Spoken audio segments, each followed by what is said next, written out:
The story of David. In the ancient land of Israel, there was a young boy named David, the youngest of 8 sons born to Jesse in the small town of Bethlehem. David's life would soon take a remarkable turn, but at first he was just a humble shepherd, tending to his father's sheep.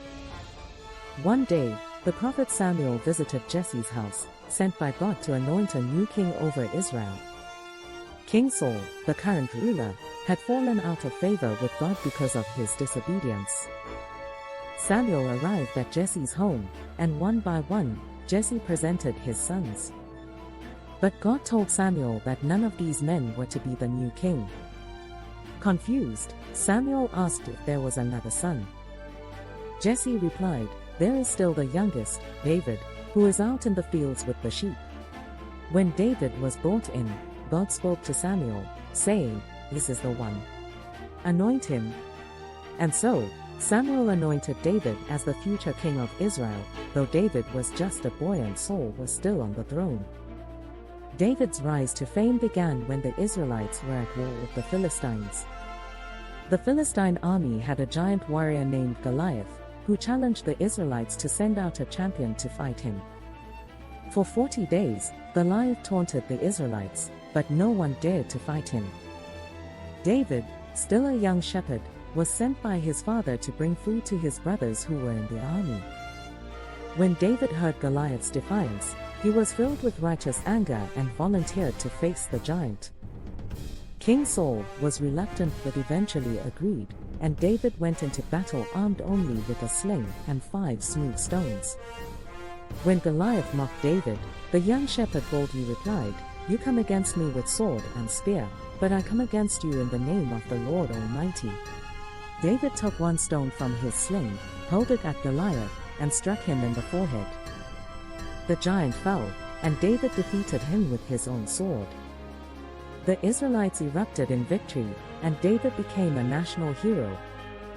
As David's fame grew, so did King Saul's jealousy. Saul feared that David would take his throne, so he began to pursue David with the intent to kill him. David was forced to flee, becoming a fugitive. Despite the danger, David remained loyal to Saul, even sparing his life when he had the chance. On 2 occasions, David could have killed Saul while Saul was pursuing him, but he refused to harm God's anointed king. Instead, David showed mercy, saying, "I will not lay a hand on the Lord's anointed." Saul, moved by David's integrity, momentarily repented, but his jealousy and fear drove him to continue hunting David. After years of fleeing from Saul, the king of Israel died in battle. David mourned for Saul and his son Jonathan, who had been his dear friend. Eventually, David was anointed king of Judah, the southern tribe of Israel. After a period of conflict, David became king over all of Israel, uniting the nation. David established Jerusalem as the capital and brought the Ark of the Covenant, the sacred symbol of God's presence, into the city. He expanded Israel's borders through military victories and was loved by the people.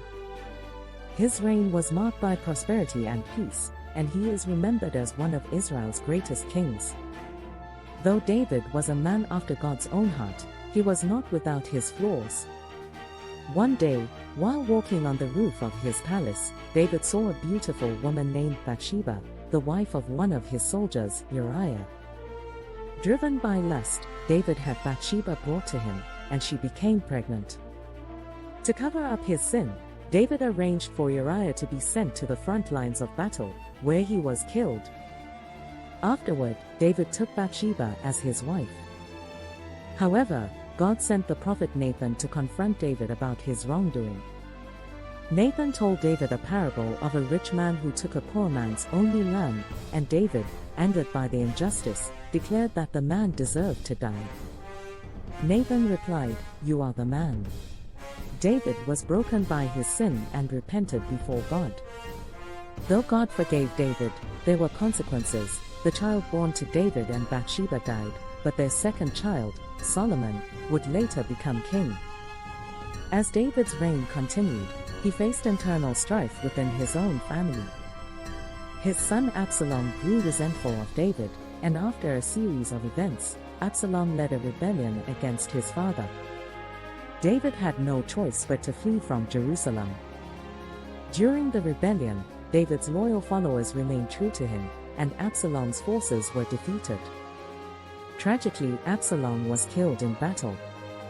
David's grief was immense, and he mourned for his son, saying, "O my son Absalom, my son Absalom.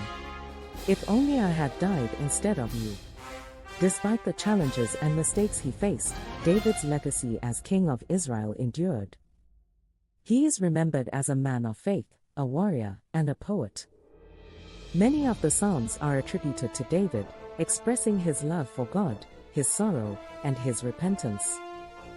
His deep relationship with God made him a central figure in Israel's history.